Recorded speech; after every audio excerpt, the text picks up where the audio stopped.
Une femme riche était veuve depuis près de 30 ans, après avoir perdu son mari et son fils. Un jour, elle aide un musicien qui chantait sur la place. En s'approchant, elle remarque qu'il porte un bracelet identique à celui de son fils. Tremblante, elle décide d'enquêter sur ce qui est réellement arrivé à son mari et à son fils. Avant d'écouter ce récit émouvant, n'oubliez pas de vous abonner à la chaîne.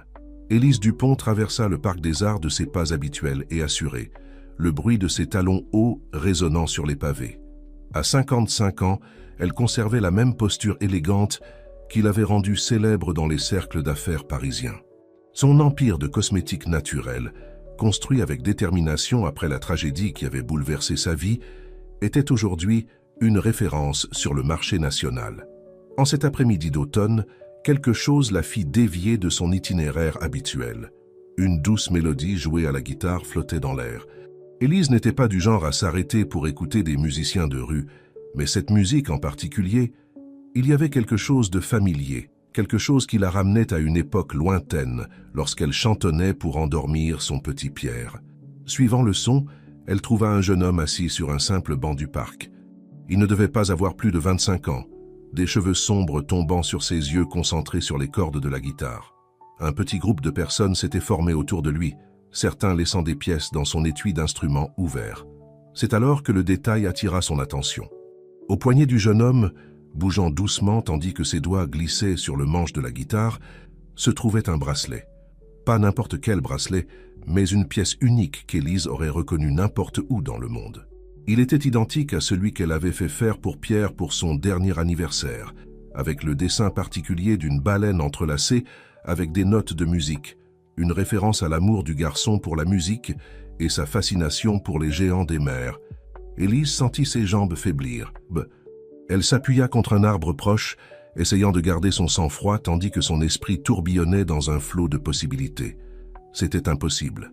Ce bracelet avait été englouti par le même accident qui avait emporté sa famille il y a près de 3 décennies. Comment pouvait-il être là au poignet de ce jeune musicien? Le jeune homme termina sa chanson et, en levant les yeux, son regard croisa celui d'Élise. Pendant un instant, elle vit Antoine, son mari, dans ce jeune visage. Le même sourire gentil, les mêmes yeux expressifs. Son cœur s'emballa. « Cette chanson », s'entendit-elle dire, s'approchant comme en transe. « C'est La vie en rose ». Le jeune homme sourit, ajustant la guitare sur ses genoux. « Presque. C'est un arrangement spécial que ma mère me chantait toujours. Elle a mélangé La vie en rose avec une berceuse. » Élise dut s'asseoir.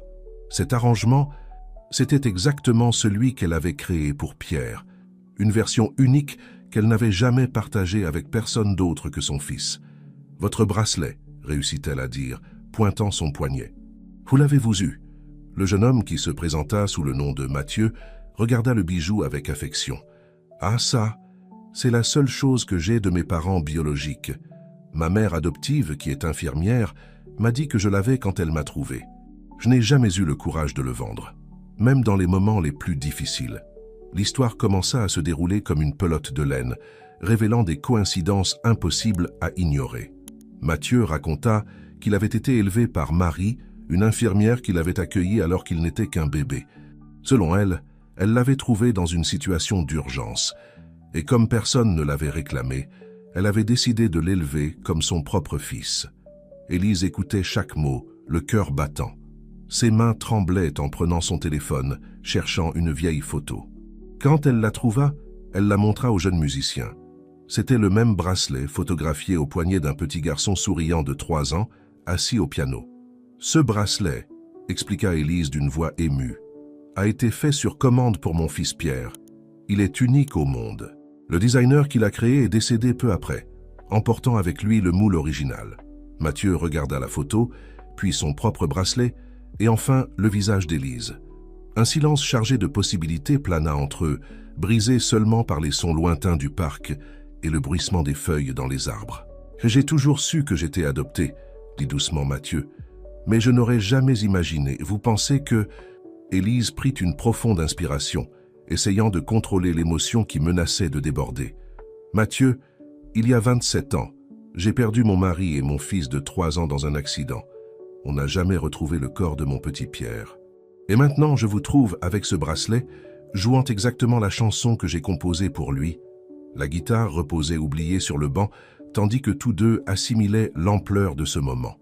Le soleil de l'après-midi projetait des ombres allongées dans le parc, comme si le temps lui-même s'était arrêté pour être témoin de cette rencontre extraordinaire. « Nous devons en avoir le cœur net, » dit Élise, retrouvant un peu de son objectivité professionnelle. « Nous pouvons faire un test ADN, si vous le voulez, bien sûr. » Mathieu acquiesça, encore étourdi par cette possibilité. « J'ai toujours voulu connaître mes origines. Ma mère adoptive, Marie, m'a toujours encouragé à chercher, mais je n'ai jamais eu de piste concrète jusqu'à aujourd'hui. » Alors que le soleil se couchait à l'horizon parisien, Élise et Mathieu échangèrent leurs numéros de téléphone et convinrent de se rencontrer le lendemain. Cette rencontre fortuite dans un parc avait planté la graine d'une histoire qui allait changer leur vie à jamais. Le lendemain matin, Élise eut du mal à se concentrer sur ses réunions à l'entreprise. Son esprit vagabondait constamment vers la rencontre de la veille, vers le jeune musicien avec le bracelet de pierre. Après avoir congédié sa dernière visioconférence de la journée, elle se retrouva à fouiller dans de vieilles boîtes de souvenirs dans son bureau à domicile. Parmi des photographies jaunies et d'anciens documents, elle trouva le rapport de l'accident. La collision sur l'autoroute A6 avait été dévastatrice. La voiture d'Antoine, son mari, avait été retrouvée complètement détruite. À l'époque, les autorités avaient présumé qu'il n'y avait pas de survivants, bien qu'un seul corps ait été récupéré, et ce n'était pas celui de Pierre. L'interphone sonna, interrompant ses souvenirs. C'était Mathieu, ponctuel pour le rendez-vous qu'ils avaient dû fixer. Élise prit une profonde inspiration, lissa sa robe et descendit pour l'accueillir. Mathieu semblait différent sous la lumière du jour, debout dans l'élégant salon d'Élise. Il portait une chemise simple et un jean, tenant une pochette usée contenant des partitions. Ses yeux parcoururent les tableaux sur le mur, s'arrêtant sur une photo en particulier. Antoine au piano avec le petit Pierre sur ses genoux. « Cette photo », murmura Mathieu, s'approchant. « Il y a quelque chose de familier, comme si j'avais déjà été dans cette scène. » Élise l'observa tandis qu'il étudiait l'image. « Votre père était pianiste. Il donnait des cours dans un conservatoire et faisait parfois des représentations dans des théâtres. Pierre adorait s'asseoir avec lui au piano. Alors c'est de là que ça vient, sourit Mathieu pensif. J'ai toujours eu cette connexion inexplicable avec la musique.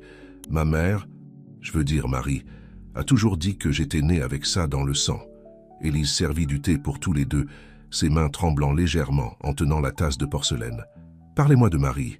Comment a été votre vie avec elle ?» Mathieu se détendit dans le canapé, ses doigts jouant inconsciemment avec le bracelet. « Marie est incroyable. Elle travaillait comme infirmière à l'hôpital Saint-Louis à l'époque où elle m'a trouvé. Selon elle, il y a eu une urgence, un gros accident, et au milieu du chaos, elle m'a découvert. Elle a essayé de localiser ma famille, mais comme personne ne s'est manifesté, elle a décidé de m'adopter. » Élise sentit son cœur s'accélérer. L'hôpital Saint-Louis était exactement là où les victimes de l'accident avaient été emmenées. « Mathieu, connaissez-vous la date exacte ?»« 15 mars 1997, » répondit-il promptement. « Marie a toujours célébré ce jour comme mon jour de rencontre, en plus de mon anniversaire. » La tasse trembla dans la main d'Élise. C'était la date de l'accident. Les pièces commençaient à s'assembler avec une précision effrayante. « J'ai apporté quelques photos de mon enfance, » poursuivit Mathieu, sortant une enveloppe de sa pochette. Marie a toujours été très attentive à tout documenter. Les photos montraient un garçon souriant à différents âges, toujours aux côtés d'une femme à l'expression bienveillante. Sur l'une d'elles, Mathieu devait avoir environ 5 ans et était assis devant un piano droit simple. « Marie travaillait 2 emplois pour pouvoir payer mes cours de musique, » expliqua-t-il avec affection dans la voix. « Même quand les choses étaient serrées, elle ne m'a jamais laissé abandonner. Elle disait que la musique faisait partie de qui j'étais. » Élise essuya discrètement une larme. « Elle semble être une personne merveilleuse. »« Elle l'est, » acquiesça Mathieu. « En fait, elle a été la première à m'encourager à faire le test ADN quand elle a vu ma réaction à notre rencontre hier. Elle a dit qu'elle avait toujours su que ce jour viendrait. » Élise prit son téléphone. « J'ai un ami qui est directeur d'un laboratoire. Nous pouvons faire le test aujourd'hui même si vous voulez. » Mathieu acquiesça, mais il y avait une question dans ses yeux. « Et si c'est positif, que se passe-t-il ensuite ?» Élise posa sa tasse sur la table basse, choisissant ses mots avec soin. « Ce que vous voudrez qu'il se passe, Mathieu. Je ne suis pas ici pour remplacer Marie ou changer votre vie. Je veux avoir la chance de vous connaître, de rattraper un peu le temps que nous avons perdu. « Et mon père ?» demanda doucement Mathieu. « Vous avez dit qu'il était aussi dans l'accident ?» Élise sentit un nœud dans la gorge. « Antoine, son corps n'a jamais été retrouvé, tout comme le vôtre.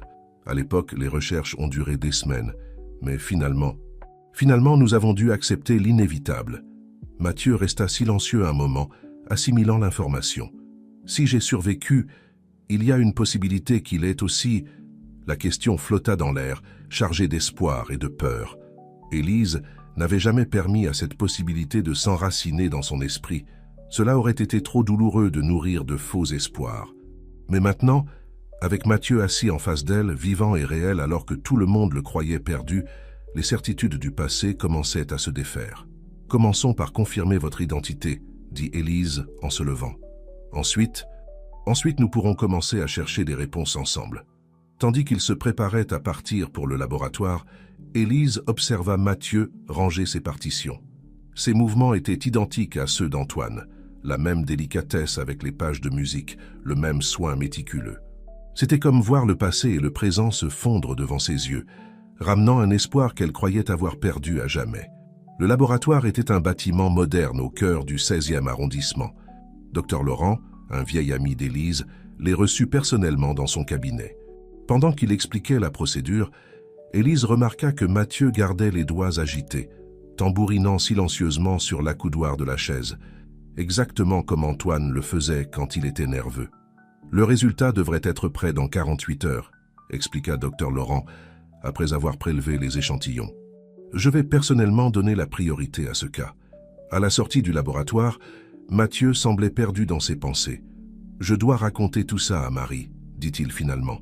« Elle mérite de savoir ce qui se passe. » Élise acquiesça. « J'aimerais la rencontrer. La remercier pour tout ce qu'elle a fait pour vous. »« Que diriez-vous de maintenant ?» suggéra Mathieu. « Elle doit rentrer de sa garde à l'hôpital. Elle travaille toujours comme infirmière, vous savez, elle n'a jamais arrêté. » Le trajet jusqu'à l'appartement de Marie les conduisit dans un quartier modeste de l'Est parisien. En chemin, Mathieu raconta davantage sur son enfance, les difficultés financières, les sacrifices de Marie pour qu'il continue à étudier la musique, les petits triomphes qu'il partageait. Marie les attendait à la porte de l'immeuble. C'était une femme d'une 60aine d'années, les cheveux gris attachés en un chignon simple, portant encore l'uniforme de l'hôpital. Ses yeux fatigués s'illuminèrent en voyant Mathieu, mais il y avait de l'appréhension sur son visage en remarquant Élise. « Maman !» Mathieu l'embrassa affectueusement. « Voici Élise Dupont. Elle pourrait être ma mère biologique. » Marie ne montra pas de surprise. Au lieu de cela, un sourire serein apparut sur son visage. « J'ai toujours su que ce jour viendrait, » dit-elle, les invitant à entrer. L'appartement était petit mais accueillant, avec des photos de Mathieu à tous les âges décorant les murs. Un vieux piano droit occupait une place de choix dans le modeste salon. Cette nuit-là, commença Marie servant du café, l'hôpital était un chaos. Un grave accident sur l'autoroute avait amené plusieurs victimes. Je travaillais aux urgences quand j'ai trouvé un petit garçon d'environ 3 ans, effrayé mais pratiquement indemne. Il n'avait que quelques égratignures et tenait fermement un bracelet à son poignet. Élise écoutait attentivement, son cœur battant fort. Marie continua. « J'ai cherché sa famille pendant des jours. J'ai même vu des informations sur l'accident dans les journaux. Mais il ne parlait que de victimes mortelles. Le petit garçon ne parlait pas beaucoup. Il fredonnait seulement une chanson que je n'avais jamais entendue auparavant. Quand personne n'est venu le réclamer, je n'ai pas supporté l'idée de l'envoyer dans un foyer. »« La chanson » interrompit doucement Élise. « C'était un mélange de La vie en rose avec une berceuse ?» Marie écarquilla les yeux. « Oui, Mathieu a chanté cette mélodie pendant des années, jusqu'à ce qu'il puisse la reproduire au piano. Comment le savez-vous ?»« Parce que je l'ai créée, » répondit Élise, la voix tremblante. « C'était la chanson que je chantais à Pierre tous les soirs. » Un silence chargé d'émotion remplit la pièce. Marie prit la main d'Élise sur la table. « J'ai toujours su qu'un jour la vraie famille de Mathieu apparaîtrait. J'ai gardé tout ce qu'il avait ce jour-là, le bracelet, les vêtements, même un petit ours en peluche. »« Le capitaine » dirent Mathieu et Élise à l'unisson, ce qui les fit tous les trois se regarder avec surprise. Marie se leva et alla vers une vieille armoire, revenant avec une boîte usée. À l'intérieur, soigneusement préservé, se trouvait un ours brun portant un chapeau de marin. Élise couvrit sa bouche de ses mains. « J'ai donné cet ours à Pierre pour son 3e anniversaire. Antoine plaisantait en disant que notre fils serait un grand navigateur un jour. » Mathieu prit l'ours avec précaution, comme s'il tenait une relique précieuse. Des souvenirs fragmentés commencèrent à surgir dans son esprit. Un homme souriant au piano, une femme chantant doucement, l'odeur de la mer un jour de plage. « Il y a encore une chose, » dit Marie, sortant une enveloppe jaunie de la boîte. « J'ai trouvé ça dans la poche de ses vêtements cette nuit-là. Je ne l'ai jamais ouverte, je pensais que je n'en avais pas le droit. » L'enveloppe était simplement adressée à Antoine. Élise la reconnut immédiatement. C'était la lettre qu'elle avait écrite à son mari ce matin-là, qu'il ne devait lire qu'une fois arrivé à destination. D'une main tremblante, Élise ouvrit l'enveloppe. La lettre, préservée pendant toutes ces années, portait encore son parfum préféré. Les mots, écrits avec tant d'amour ce matin fatal, semblaient maintenant être un message à travers le temps. « Mon amour, quand tu liras cette lettre, tu seras déjà loin de la maison. Je veux que tu saches que Pierre et moi sommes fiers de toi. Cette tournée sera un succès, j'en suis sûr. Nous avons hâte de te revoir. » Élise ne put continuer à lire. Les larmes coulèrent enfin, des années de douleur et de nostalgie débordant d'un coup. Mathieu s'approcha avec hésitation, et pour la première fois, mère et fils s'embrassèrent. Marie observait la scène avec des larmes aux yeux, son cœur partagé entre la joie de voir son fils retrouver ses racines et la peur naturelle de le perdre. Comme s'il lisait dans ses pensées, Mathieu tendit le bras, l'attirant dans l'étreinte. « Tu seras toujours ma mère aussi, » murmura-t-il. « Cela ne changera jamais. » Les 2 jours d'attente pour le résultat du test ADN furent les plus longs de la vie d'Élise. Elle et Mathieu avaient convenu de se rencontrer quotidiennement, profitant de chaque moment pour rattraper un peu du temps perdu. Marie les accompagnait souvent, partageant des histoires de l'enfance de Mathieu et comblant les lacunes de 27 ans de séparation. Un après-midi particulièrement significatif, Élise emmena Mathieu à l'ancien conservatoire où Antoine donnait des cours. Le bâtiment historique conservait encore sa majesté, bien que quelques marques du temps fussent visibles sur ses murs. « Votre père passait des heures ici », expliqua Élise, tandis qu'ils montèrent les escaliers de marbre. C'était plus qu'un travail pour lui, c'était sa passion. Le piano à queue était toujours là, au même endroit, comme s'il attendait le retour de son musicien. Mathieu s'approcha de l'instrument avec révérence, ses doigts glissant sur les touches jaunies. « Je peux ?» demanda-t-il, regardant Élise. Elle acquiesça, incapable de parler, tandis qu'elle observait Mathieu s'asseoir sur le même banc où Antoine passait ses après-midi. Quand ses doigts touchèrent les premières notes, Élise sentit le temps reculer. La mélodie qui surgit n'était pas seulement familière, c'était la composition sur laquelle Antoine travaillait avant l'accident. Une pièce inachevée qu'il n'avait jamais eu la chance de terminer. Mais Mathieu était là, la jouant comme s'il la connaissait intimement, ajoutant de nouveaux éléments qui semblaient parfaitement naturels. « Comment connaissez-vous cette musique ?» demanda Élise, émerveillée. Mathieu arrêta de jouer, fronçant les sourcils. « Je ne sais pas. Elle est venue toute seule. C'est comme si elle était gardée quelque part en moi. Parfois, quand je joue, des mélodies apparaissent ainsi comme des souvenirs lointains. » Le téléphone d'Élise vibra. C'était un message du docteur Laurent. Le résultat de l'examen était prêt. Le retour au laboratoire se fit en silence, chacun plongé dans ses propres pensées. Marie les rejoignit, tenant la main de Mathieu, tandis que docteur Laurent ouvrait l'enveloppe. « Le résultat est concluant, annonça-t-il, regardant les trois.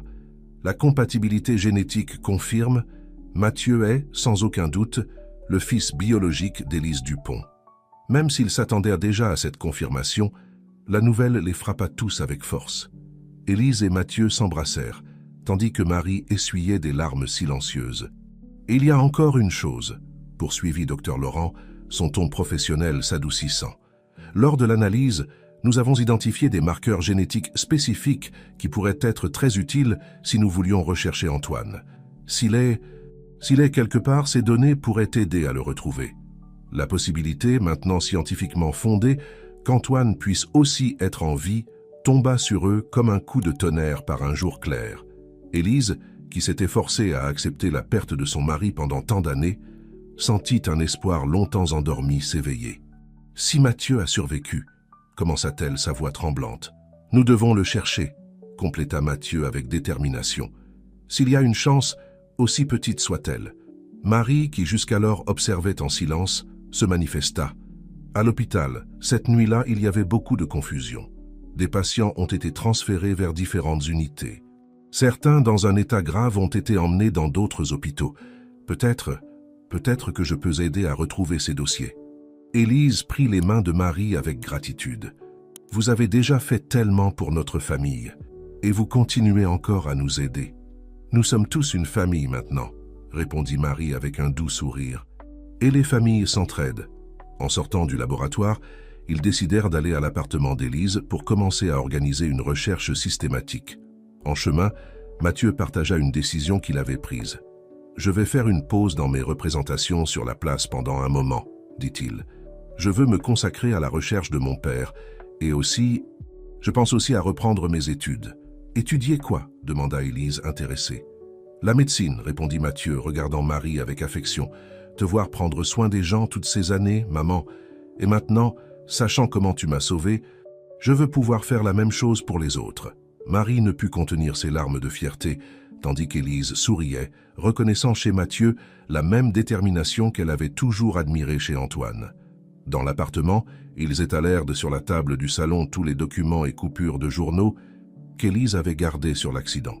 Marie contribua avec ses souvenirs de cette nuit à l'hôpital, et Mathieu commença à prendre des notes méticuleuses. « Nous allons le retrouver », déclara Mathieu avec conviction, regardant la photo d'Antoine au piano. « Maintenant que nous nous sommes retrouvés, nous allons aussi ramener notre père. » Élise observa son fils récemment découvert, émerveillée par sa force et sa détermination. Le destin, qui avait été si cruel en séparant sa famille, semblait maintenant déterminé à la réunir à nouveau. Et cette fois, elle ne laisserait rien les séparer. Dans les semaines qui suivirent, la vie d'Élise, Mathieu et Marie se transforma en un intense parcours d'investigation. Le vaste bureau d'Élise dans le penthouse devint le centre des opérations, avec des cartes, des documents et des listes de contacts couvrant chaque surface disponible. Mathieu, avec son énergie juvénile et ses compétences en technologie, plongea tête la première dans la recherche en ligne. Il fouillait des bases de données, des forums de personnes disparues et même des réseaux sociaux à la recherche de tout indice sur Antoine. « C'est incroyable comme Internet peut connecter les gens », commenta-t-il un soir, les yeux fatigués mais brillants de détermination. « J'ai trouvé un groupe de survivants d'accidents non identifiés. Certains cas remontent à des décennies. » Élise, quant à elle, utilisait ses contacts dans le monde des affaires pour accéder à des informations qui n'étaient pas facilement accessibles au public. Elle engagea des détectives privés et consulta des avocats spécialisés dans les cas de personnes disparues. Marie s'avéra être une alliée inestimable. Son expérience dans le système de santé ouvrit des portes qui autrement seraient restées fermées. Elle revisita d'anciens collègues de travail, fouilla des archives hospitalières et suivit chaque petite piste qui surgissait. Un après-midi, alors qu'ils examinaient les rapports de l'accident pour la énième fois, Mathieu remarqua quelque chose d'intriguant. « Regardez ça », appela-t-il, pointant une ligne presque imperceptible dans le document. Ici, il est dit qu'un patient non identifié a été transféré dans un hôpital à Lyon en raison de la gravité de ses blessures. Pourquoi n'avons-nous pas suivi cette piste avant ? Élise se pencha pour mieux voir. « Je ne me souviens même pas d'avoir vu ça. À l'époque, j'étais tellement concentré sur vous retrouver tous les deux que... Comment ai-je pu passer à côté ?» Marie examina le document. Cela arrivait fréquemment à cette époque. Les patients graves étaient transférés vers des hôpitaux avec des unités de soins intensifs plus avancées. Lyon venait d'inaugurer un nouveau centre de traumatologie. La découverte injecta une nouvelle dose d'espoir dans leurs recherches. Le lendemain, tous les trois embarquèrent pour un voyage à Lyon, déterminés à suivre cette nouvelle piste. L'hôpital Édouard Herriot de Lyon était un complexe imposant. Après des heures de négociations et l'intervention opportune d'un ancien collègue de Marie, ils réussirent à accéder aux archives médicales d'il y a 27 ans. Mathieu feuilletait soigneusement les registres jaunis quand quelque chose attira son attention. « Patient 127 », lut-il à haute voix. « Homme, environ 35 ans, victime d'un accident de voiture, traumatisme crânien sévère, fractures multiples. Identité inconnue. » Élise sentit son cœur s'accélérer. La description et la date correspondaient parfaitement. « Que lui est-il arrivé ?» demanda-t-elle, sa voix à peine plus qu'un murmure. Mathieu continua à lire, son visage devenant de plus en plus pâle. Il est entré dans un coma profond. Après 6 mois sans amélioration significative et sans que personne ne le réclame, il a été transféré dans un établissement de long séjour. Le silence qui suivit était lourd, chargé de possibilités et de craintes non exprimées. Marie fut la première à le briser. Quel établissement? Existe-t-il encore? Une heure de recherche supplémentaire révéla le nom. Institut Saint-Raphaël, une clinique privée spécialisée dans les soins de longue durée pour les patients en état végétatif. C'est à environ 2 heures d'ici, dit Élise, déjà en train de rassembler ses affaires. Nous pouvons y arriver avant la tombée de la nuit. Le voyage jusqu'à l'Institut Saint-Raphaël fut tendu. Mathieu alternait entre des moments d'espoir contagieux et des silences pensifs. Élise gardait les yeux fixés sur la route, son visage un masque de détermination. Marie, assise à l'arrière, offrait des paroles de réconfort chaque fois que le silence devenait oppressant. L'Institut était une construction ancienne, mais bien entretenue, entourée de jardins soignés. À l'accueil, ils furent reçus par une infirmière d'âge moyen avec un sourire bienveillant. « Nous recherchons des informations sur un patient qui a été transféré ici il y a 27 ans, expliqua Élise, sa voix trahissant son anxiété. L'infirmière fronça les sourcils. 27 ans, c'est long. Beaucoup de nos dossiers les plus anciens n'ont pas été numérisés. Cela pourrait prendre du temps pour localiser cette information. S'il vous plaît, implora Mathieu, c'est très important. Nous pensons que ça pourrait être mon père. Quelque chose dans la sincérité de Mathieu sembla toucher l'infirmière. Elle acquiesça, leur indiquant de la suivre. Dans les archives du sous-sol, entre des étagères poussiéreuses et de vieilles boîtes, ils commencèrent la recherche. Des heures passèrent, tandis qu'ils examinaient dossier après dossier, la tension augmentant à chaque minute. Ce fut Marie qui trouva. « Ici !» s'exclama-t-elle, tenant un dossier jauni. Patient transféré de l'hôpital Édouard Herriot en octobre 1997. Sans identification, connu uniquement sous le nom de patient 127. Élise prit le dossier d'une main tremblante, ses yeux parcourant rapidement les pages. Quand elle arriva à la dernière feuille, elle laissa échapper un soupir entrecoupé. « Il est toujours ici », murmura-t-elle, regardant Mathieu et Marie avec des yeux embués. « Il ne s'est jamais réveillé du coma, mais il est vivant. Il est dans la chambre 315. » Le monde sembla s'arrêter un instant. La possibilité qu'ils avaient poursuivie pendant des semaines, l'espoir qu'ils craignaient de nourrir, était soudainement devenu réel et tangible. « Pouvons-nous le voir ?» demanda Mathieu à l'infirmière, sa voix contenant à peine l'émotion. Elle hésita un moment, mais l'intensité dans les yeux de cette famille était impossible à ignorer. « Venez avec moi », dit-elle finalement. Tandis qu'ils montèrent les escaliers vers le 3e étage, Élise avait l'impression de marcher dans un rêve. Après 27 ans à croire qu'elle avait tout perdu, elle était sur le point de retrouver l'homme qu'elle aimait, le père de son fils. Devant la porte de la chambre 315, tous les trois s'arrêtèrent. Élise regarda Mathieu, voyant en lui le reflet de sa propre anxiété et de son espoir. « Ensemble ?» demanda-t-elle, tendant la main. Mathieu acquiesça, entrelaçant ses doigts avec les siens. De l'autre main, il tenait Marie. « Ensemble », répondit-il. Et avec un profond soupir collectif, ils ouvrirent la porte, prêts à affronter ce qui les attendait de l'autre côté. La chambre 315 était simple, mais confortable. La douce lumière du crépuscule entrait par les fenêtres, illuminant doucement le lit où reposait un homme, immobile. Des machines autour surveillaient ses signes vitaux avec des bips rythmiques et constants.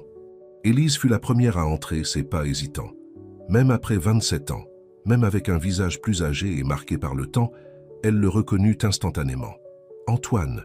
murmura-t-elle, s'approchant du lit. Mathieu et Marie restèrent un peu en retrait, donnant à Élise un moment d'intimité. Le jeune musicien observait, le cœur battant, l'homme qui était son père. Malgré son état fragile, Mathieu pouvait voir des traits de lui-même dans ce visage endormi. Élise prit la main d'Antoine, ses doigts caressant doucement la peau marquée par des années d'inactivité. « Nous sommes là, mon amour, » dit-elle, la voix brisée. « Moi et notre fils, nous t'avons retrouvé. » Mathieu s'approcha, posant une main sur l'épaule d'Élise. « Papa » appela-t-il doucement, le mot sonnant étrange et en même temps familier sur ses lèvres. Pendant un moment, rien ne se passa. La chambre resta silencieuse, brisée seulement par les bips constants des machines. Puis, presque imperceptiblement, les doigts d'Antoine bougèrent sous la main d'Élise. « Docteur !»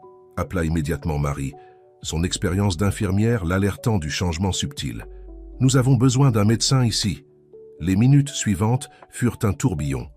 Des médecins et des infirmières envahirent la chambre, examinant Antoine et vérifiant ses signes vitaux. Élise et Mathieu furent doucement écartés dans un coin, observant anxieusement tandis que l'équipe médicale travaillait. « C'est incroyable », murmura le médecin en chef, Dr Moreau, après quelques instants. « Après tant de temps, il montre des signes de conscience. »« Qu'est-ce que cela signifie ?» demanda Mathieu, sa voix tremblant d'émotion. « Cela signifie qu'il y a une activité cérébrale accrue, » expliqua Dr Moreau. « Nous ne pouvons pas prédire exactement ce qui va se passer ensuite, mais c'est un développement extrêmement positif. » Les heures qui suivirent furent intenses. Antoine ne se réveilla pas complètement, mais montra plus de signes de conscience, de petits mouvements, des changements dans sa respiration. Élise resta constamment à ses côtés, tenant sa main et parlant doucement de tout ce qui s'était passé au cours des 27 dernières années. Mathieu, quant à lui, alternait entre rester dans la chambre et marcher anxieusement dans les couloirs de l'hôpital. Dans un de ces moments, il trouva Marie assise dans la salle d'attente, son visage un mélange de joie et d'inquiétude. « Comment vas-tu » demanda-t-elle, l'attirant pour s'asseoir à côté d'elle. Mathieu soupira profondément. « Honnêtement, je ne sais pas. Tout est si surréaliste. Il y a une semaine, j'étais juste un musicien de rue. Maintenant, j'ai 2 mères et un père qui se réveille d'un coma de 27 ans. C'est beaucoup à assimiler. » Marie l'enlaça affectueusement. « Je sais, mon fils. Mais rappelle-toi, tu n'es pas seul dans ce voyage. Nous sommes tous là pour toi. » À ce moment-là, Élise apparut dans le couloir, ses yeux brillants d'émotion. « Mathieu, Marie, venez vite !» En courant de retour dans la chambre, ils trouvèrent Antoine avec les yeux ouverts, clignant lentement tandis qu'il essayait de se concentrer sur son environnement. « Docteur ?» Moreau était à côté du lit, surveillant attentivement ses signes vitaux. « Antoine ?» appela doucement Élise, se penchant sur lui. « Mon amour, tu peux m'entendre ?» Les yeux d'Antoine se déplacèrent vers la voix d'Élise. Pendant un moment, il sembla confus, mais ensuite, un éclair de reconnaissance. Ses lèvres bougèrent, essayant de former des mots. « Et... Élise » réussit-il à dire, sa voix rauque par le manque d'usage. Élise ne put contenir ses larmes. « Oui, c'est moi. Oh, Antoine, tu nous as tellement manqué. » Les yeux d'Antoine se déplacèrent alors vers Mathieu, qui s'était approché du lit. Il y eut un moment de confusion suivi d'une expression d'étonnement. « Pi, Pierre » murmura-t-il. Mathieu sentit son cœur s'accélérer. « Presque » répondit-il, sa voix tremblante. « Je m'appelle Mathieu maintenant. »« Mais oui, papa, c'est moi, je suis ton fils. » Antoine essaya de lever la main, que Mathieu prit promptement. Père et fils se regardèrent, des années de séparation se dissolvant dans ce moment de connexion. Dr Moreau intervint doucement. « C'est incroyable, mais nous devons y aller doucement. Monsieur, Dupont a besoin de repos et nous devrons faire plusieurs examens pour évaluer son état. » À contre-cœur, Élise et Mathieu acceptèrent de laisser de l'espace à l'équipe médicale pour travailler. En sortant de la chambre, ils trouvèrent Marie qui attendait anxieusement. « Il s'est réveillé » annonça Élise, serrant Marie dans ses bras. « Il nous a reconnus !» Tous les trois s'embrassèrent, un mélange de rires et de larmes. Le voyage qui avait commencé par une rencontre fortuite dans un parc atteignait maintenant un point qu'aucun d'eux n'avait osé espérer. « Que se passe-t-il maintenant ?» demanda Mathieu, regardant Élise puis Marie. Élise prit une profonde inspiration, un sourire déterminé sur son visage. « Maintenant, nous commençons à reconstruire notre famille, ensemble. » Tandis que le soleil se couchait dehors, illuminant le ciel de tons orange et rose, la petite famille improvisée restait unie dans le couloir de l'hôpital. L'avenir était incertain, rempli de défis qu'ils ne pouvaient même pas imaginer. Mais une chose était claire, ils affronteraient tout cela ensemble, fortifiés par l'amour et l'espoir qui les avait réunis contre toute attente. Dans les semaines qui suivirent le réveil d'Antoine, l'Institut Saint-Raphaël devint une seconde maison pour Élise, Mathieu et Marie. Les journées étaient remplies d'une routine de visites, de séances de physiothérapie et de consultations médicales interminables. Antoine faisait des progrès lents, mais constants. Sa parole, initialement hésitante et confuse, devenait plus claire chaque jour. Sa mémoire, bien que fragmentée, commençait à se reconstituer en petits flashs. Un après-midi, alors que Mathieu aidait son père avec des exercices de mobilité pour les mains, Antoine le regarda avec une expression curieuse. « Tu joues du piano ?» dit-il soudainement. Pas comme une question, mais une affirmation. Mathieu sourit, surpris. « Oui, j'en joue. Comment le sais-tu » Antoine fronça les sourcils, se concentrant. « Tes mains, le mouvement des doigts, c'est comme je faisais. » Élise, qui observait la scène depuis le fauteuil à côté, sentit des larmes dans ses yeux. C'était la première fois qu'Antoine faisait une connexion aussi claire avec son passé de musicien. « Il jouait pour toi quand tu étais bébé », expliqua-t-elle à Mathieu. « Il passait des heures au piano avec toi sur ses genoux. » Mathieu sentit un nœud dans la gorge. « Je ne savais pas. Je veux dire, je ne m'en souvenais pas. Mais la musique a toujours été avec moi, comme si elle faisait partie de mon ADN. »« Joue pour moi ?» demanda Antoine, sa voix encore faible, mais pleine d'attente. L'équipe médicale fut consultée et, après quelques négociations, un petit piano numérique fut apporté dans la chambre. Mathieu positionna l'instrument de manière à ce qu'Antoine puisse voir ses mains et commença à jouer. Les premières notes de La vie en rose remplirent la pièce, mais ce n'était pas la version traditionnelle. C'était l'arrangement spécial qu'Élise avait l'habitude de chanter, la même mélodie que Mathieu avait portée en lui toute sa vie, sans connaître son origine. Antoine ferma les yeux, laissant la musique l'envelopper. Quand Mathieu termina, il y avait des larmes silencieuses coulant sur le visage de son père. « Je me souviens, » murmura-t-il. « Je me souviens de jouer ça, pour vous deux. » Ce moment marqua un tournant dans la récupération d'Antoine. La musique devint une partie cruciale de sa thérapie.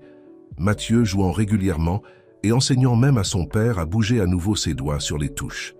Marie, toujours présente, observait la famille se reconnecter avec un mélange de joie et une pointe de mélancolie. Un soir, alors qu'elle prenait un café avec Élise à la cafétéria de l'hôpital, elle exprima ses sentiments. « Parfois, je me demande si j'ai encore ma place dans cette histoire, » confia-t-elle. « Vous reconstruisez votre famille, et je... » Élise l'interrompit, serrant fermement ses mains. « Marie, vous faites autant partie de cette famille que n'importe lequel d'entre nous. Sans vous, Mathieu ne serait pas l'homme merveilleux qu'il est aujourd'hui. Sans vous, nous ne nous serions peut-être jamais retrouvés. » Les paroles d'Élise apportèrent du réconfort, mais les inquiétudes de Marie allaient au-delà. « Et quand Antoine ira mieux, quand vous pourrez le ramener à la maison, alors vous viendrez avec nous, » répondit Élise sans hésiter. « Ma maison est bien trop grande pour seulement 3 personnes. De plus, Antoine aura besoin de soins constants, et il n'y a personne en qui j'aurai plus confiance que vous. » L'offre prit Marie par surprise. « Vous êtes sûr ?»« Absolument, » sourit Élise. « En fait, j'en ai déjà parlé à Mathieu.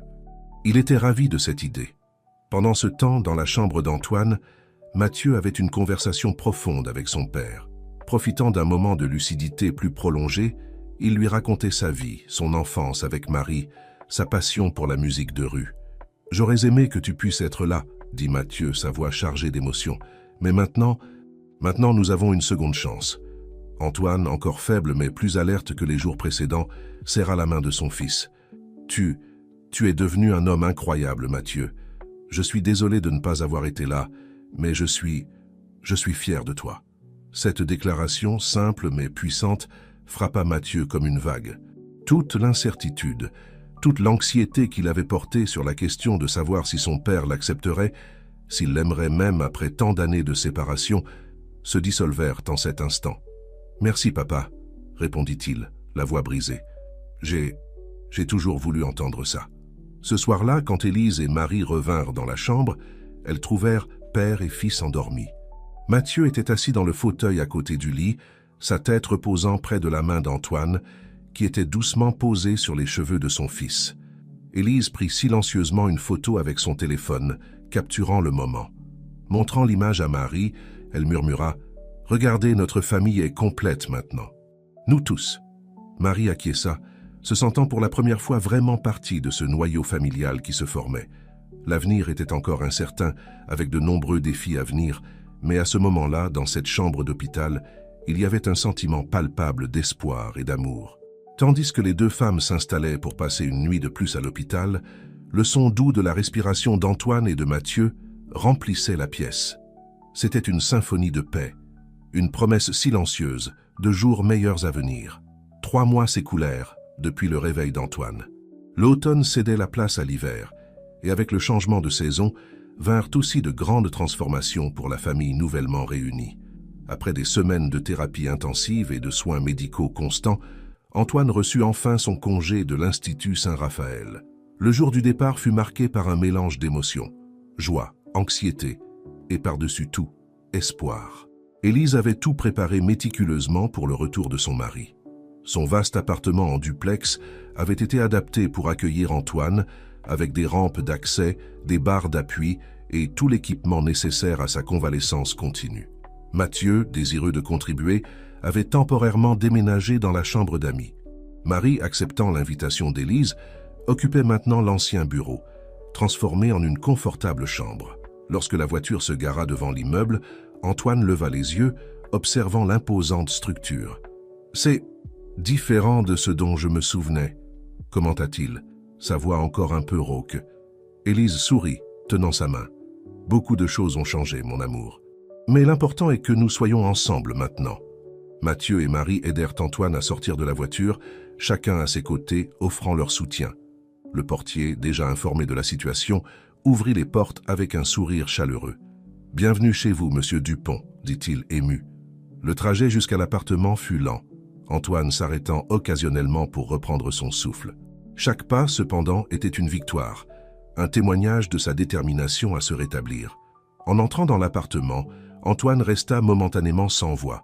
Les murs étaient décorés de photos, certaines anciennes, d'avant l'accident, et beaucoup de nouvelles, montrant Mathieu à différentes étapes de sa vie. « Je voulais que tu te sentes chez toi », expliqua doucement Élise. « Que tu puisses voir un peu de ce que tu as manqué, mais aussi de ce qui nous attend. » Antoine acquiesça, ému, ses yeux parcourant chaque image. Il s'arrêta sur une photo récente de Mathieu, jouant de la guitare dans le parc. « Tu te produis là-bas » demanda-t-il à son fils. Mathieu sourit. « Oui, ou du moins je le faisais. C'est là que maman. Je veux dire, Élise m'a trouvé. » Le choix des mots ne passa pas inaperçu. Antoine regarda de Mathieu à Marie, qui observait la scène avec un mélange d'amour et d'appréhension. « Marie » appela Antoine, lui tendant la main. « Merci d'avoir pris soin de mon fils quand je ne pouvais pas. Vous êtes autant sa mère qu'Élise et je vous en suis reconnaissant. » Les paroles d'Antoine brisèrent toute tension restante. Marie, les larmes aux yeux, accepta l'étreinte qu'il offrait. Mathieu les rejoignit, les enveloppant tous les deux, tandis qu'Élise complétait le cercle familial. Les jours qui suivirent furent une période d'adaptation. Antoine faisait face à des défis quotidiens, réapprendre des tâches simples, gérer des trous de mémoire, s'adapter à un monde qui avait considérablement changé en 27 ans.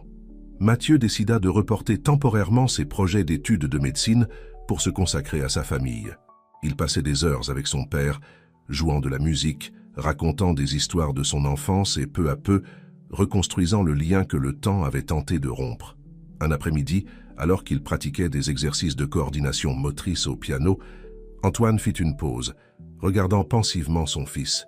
« Tu as reporté tes rêves à cause de moi, » dit-il, avec une pointe de culpabilité dans sa voix.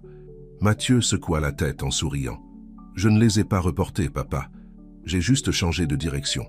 Prendre soin de toi, apprendre à te connaître, c'est aussi réaliser un rêve. » La réponse toucha Antoine profondément. À ce moment-là, il prit une décision. « Je veux recommencer à donner des cours de musique, » déclara-t-il. « Je ne peux pas jouer comme avant, mais je peux enseigner, et je veux que tu étudies la médecine, si c'est toujours ton désir. » La déclaration d'Antoine dynamisa toute la famille.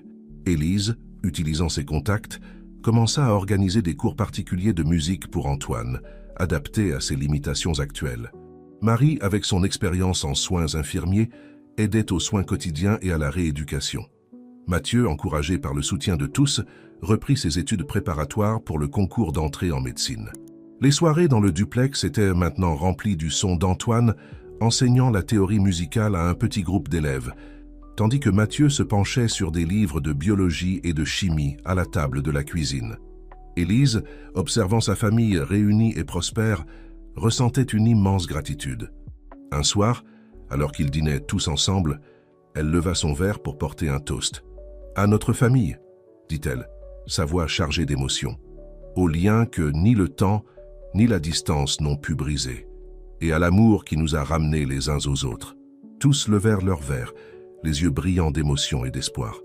L'avenir, qui semblait autrefois sombre et incertain, s'ouvrait maintenant devant eux, rempli de possibilités.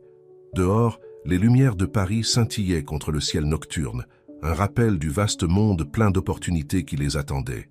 Et là, dans cet appartement, 4 personnes, unies par le destin, l'amour et la persévérance, savaient qu'ensemble, elles pourraient affronter tous les défis que la vie leur présenterait.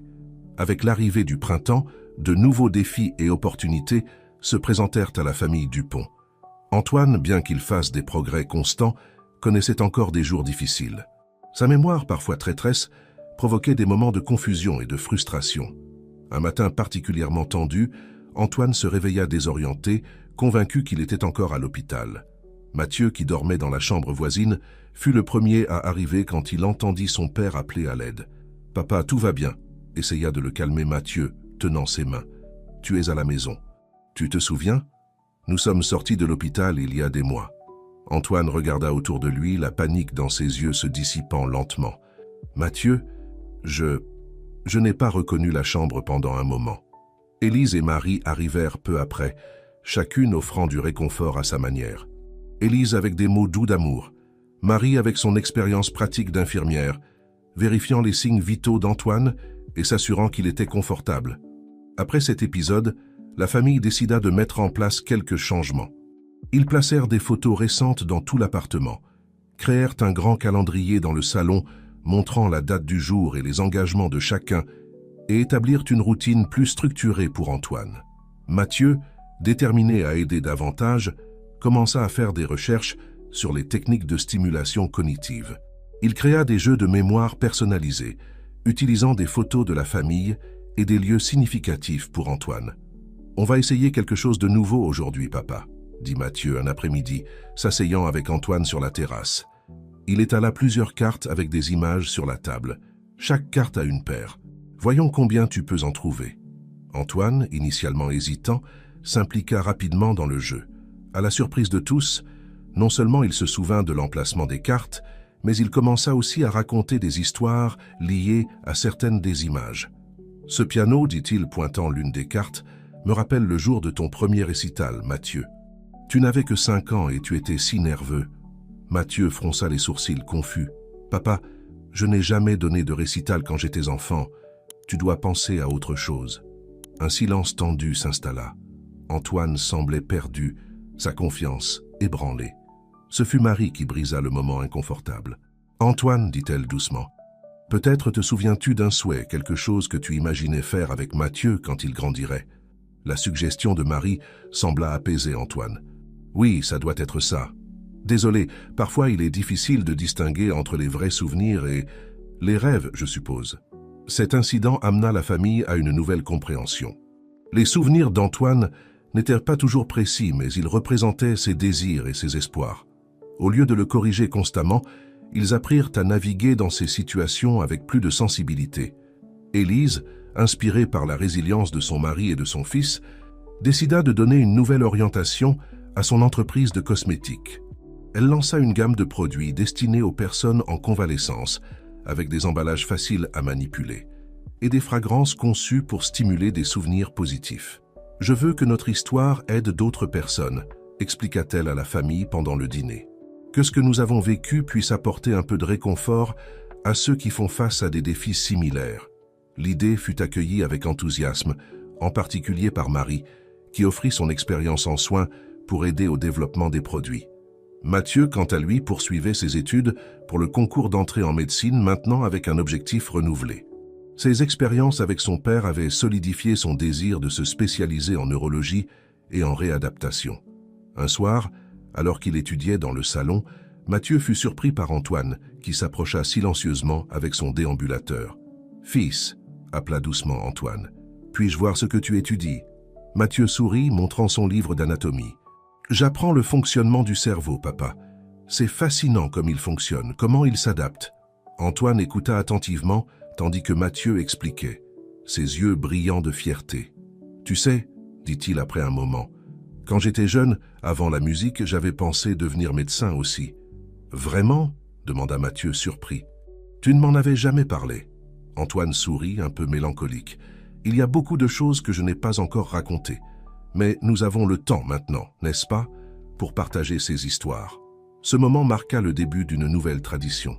Chaque soir avant de dormir, Antoine partageait un souvenir ou un rêve du passé avec Mathieu.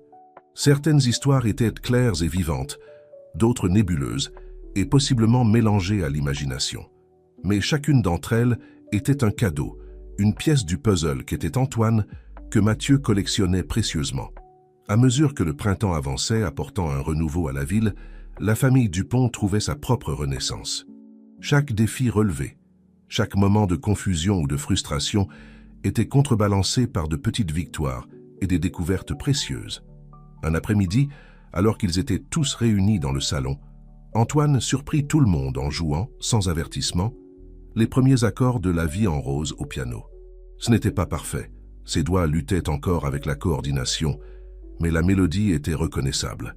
Élise, Mathieu et Marie observèrent dans un silence ému, les larmes coulant librement.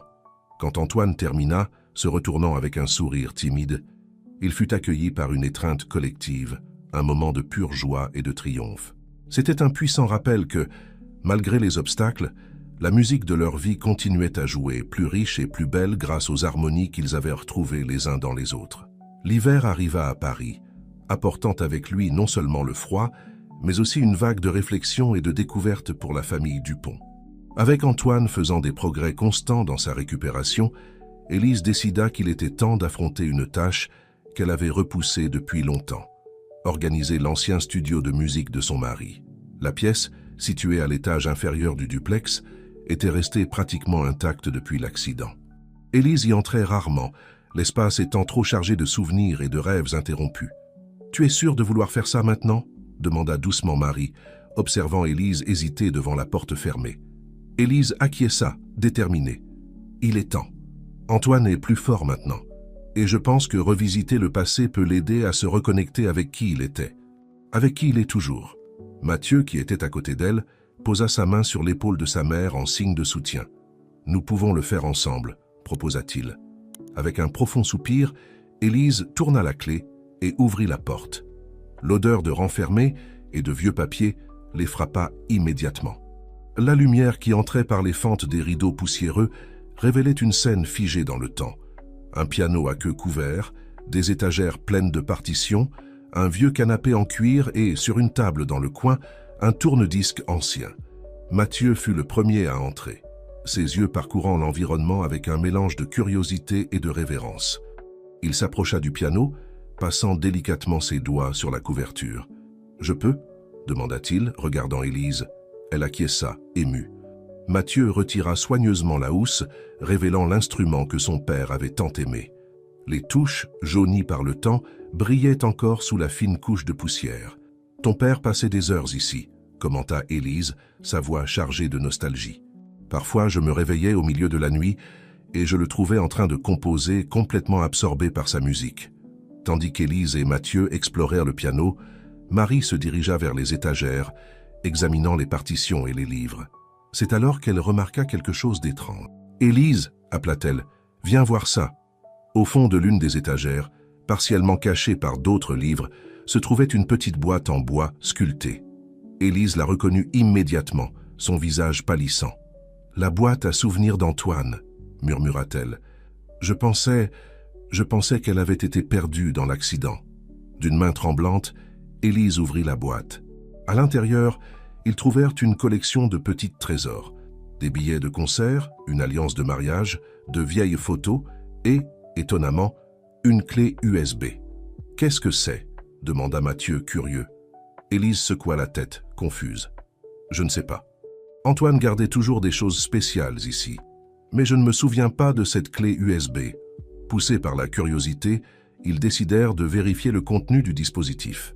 Mathieu le connecta à son ordinateur portable qu'il avait apporté pour numériser quelques partitions. Ce qu'ils trouvèrent leur coupa le souffle. La clé USB contenait des dizaines de fichiers audio, tous datés de la semaine précédant l'accident. C'étaient des enregistrements d'Antoine, certains uniquement instrumentaux, d'autres avec sa voix. Le cœur battant, Élise cliqua sur le premier fichier. La voix d'Antoine remplit le studio. « Élise, mon amour. Mathieu, mon petit musicien. » Si vous écoutez ceci, c'est que quelque chose m'est arrivé.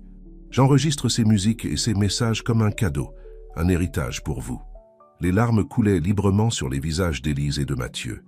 Marie, sentant l'intensité du moment, sortit discrètement du studio pour leur laisser de l'intimité. Pendant des heures, mère et fils restèrent là écoutant la voix d'Antoine, ses compositions inédites, ses paroles d'amour et de sagesse. C'était comme si le temps avait reculé, ramenant l'Antoine qu'ils connaissaient, plein de vie et de passion. « Il savait », murmura Élise, entre deux sanglots. D'une certaine façon, il avait pressenti. Mathieu serra sa mère dans ses bras, tous deux trouvant du réconfort l'un dans l'autre tandis que les mélodies d'Antoine les enveloppaient. Quand ils émergèrent finalement du studio, ils trouvèrent Marie et Antoine dans le salon, inquiets de leur longue absence. « Tout va bien ?» demanda Antoine, remarquant leurs yeux rouges. Élise s'agenouilla à côté du fauteuil d'Antoine, tenant ses mains. « Mon amour, nous avons trouvé quelque chose. Quelque chose que tu nous as laissé avant l'accident. » Avec précaution et patience, ils expliquèrent à Antoine la boîte à souvenirs et la clé USB. Son visage passa par toute une gamme d'émotions, confusion, surprise et finalement une étincelle de reconnaissance. « Je me souviens, » dit-il doucement. « Pas de tout, mais je me souviens d'avoir voulu vous laisser quelque chose. J'étais inquiet de quelque chose. » Ils décidèrent d'écouter quelques-uns des enregistrements ensemble. Quand la voix d'Antoine emplit la pièce, plus jeune et vibrante, l'Antoine actuel ferma les yeux, laissant les souvenirs affluer. « La mélodie, » murmura-t-il après un moment. « Je peux la jouer. » Avec l'aide de Mathieu, Antoine se positionna devant le piano. Ses mains, pas encore totalement coordonnées, trouvèrent les touches. Lentement, avec hésitation au début, il commença à jouer, accompagnant l'enregistrement. Élise, Mathieu et Marie observaient émerveillés, tandis qu'Antoine se reconnectait avec sa musique, avec son passé. C'était comme si les notes débloquaient quelque chose en lui, ramenant des morceaux de son identité qui étaient restés endormis pendant si longtemps. Ce soir-là, l'appartement des Dupont fut rempli de musique nouvelle et ancienne, de rires et de larmes, de souvenirs doux amers. C'était un moment de guérison, de redécouverte, de liens familiaux renforcés à travers les notes qu'Antoine avait laissées comme son héritage d'amour. Tandis que la ville au dehors se préparait à dormir, enveloppée dans le froid de l'hiver, à l'intérieur du foyer des Dupont, une chaleur spéciale se répandait, la chaleur d'une famille qui, contre toute probabilité, avait retrouvé son harmonie. Le temps passa rapidement, et avant qu'il ne s'en rende compte, 2 ans s'étaient écoulés depuis le réveil d'Antoine. La vie de la famille Dupont s'était transformée d'une manière qu'il n'aurait jamais pu imaginer. Mathieu était maintenant en 3e année de médecine, se distinguant dans ses études et faisant déjà des projets pour se spécialiser en neurologie. Ses expériences personnelles avec la récupération de son père l'avaient inspiré à suivre cette voie, déterminé à faire la différence dans la vie d'autres patients et familles confrontés à des défis similaires. Un samedi matin, alors qu'ils prenaient le petit déjeuner ensemble, un rituel que la famille tenait à maintenir, peu importe à quel point leur vie était devenue occupée, Mathieu partagea une nouvelle excitante. « J'ai été sélectionné pour présenter notre recherche sur la symphonie de la vie lors d'un congrès international de neurosciences », annonça-t-il, contenant à peine son enthousiasme. Élise faillit renverser sa tasse de café. « Mathieu, c'est merveilleux. Où aura-t-il lieu ?»« À Londres », répondit-il, son sourire s'élargissant. « Et il y a plus. Ils veulent que papa vienne aussi pour une présentation spéciale du programme. » Tous les regards se tournèrent vers Antoine, qui semblait momentanément abasourdi par la nouvelle. « Moi ? À Londres ?» murmura-t-il, un mélange d'excitation et d'appréhension dans sa voix. Marie, toujours la voix de la raison et de l'encouragement, posa sa main sur celle d'Antoine. « Tu es plus que prêt pour ça. Pense à toutes les personnes que tu peux inspirer avec ton histoire. » Antoine prit une profonde inspiration, hochant lentement la tête. « Vous avez raison. C'est une opportunité incroyable. Allons-y. » Les mois suivants furent un tourbillon de préparatifs. Tandis que Mathieu travaillait sur sa présentation scientifique, Antoine se consacrait à perfectionner sa performance musicale. Élise, quant à elle, voyait cela comme une opportunité d'étendre internationalement sa gamme de produits de soins. Le voyage à Londres devint un projet familial. Même Marie, qui avait initialement hésité à y aller, fut convaincue de se joindre à eux. « Vous faites partie intégrante de cette histoire », insista Élise. De plus, qui d'autre s'assurera qu'Antoine prenne ses médicaments à l'heure? Le grand jour arriva enfin. L'auditorium du congrès était bondé, un mélange de scientifiques, de médecins et de curieux impatients d'entendre parler du programme révolutionnaire Symphonie de la vie.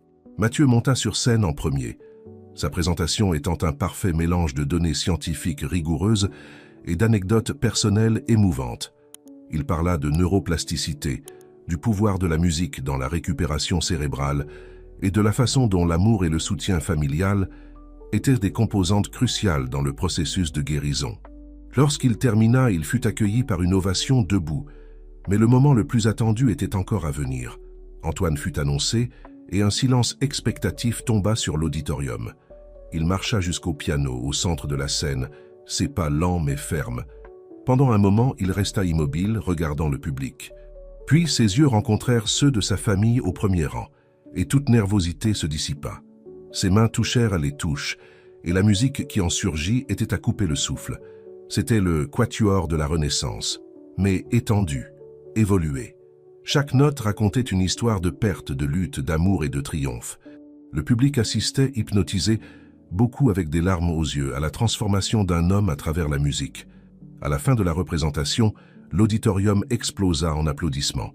Antoine se leva, faisant une révérence émue. Mathieu, Élise et Marie montèrent sur scène pour le rejoindre, et tous les quatre s'embrassèrent, formant une image puissante d'union et de dépassement de soi.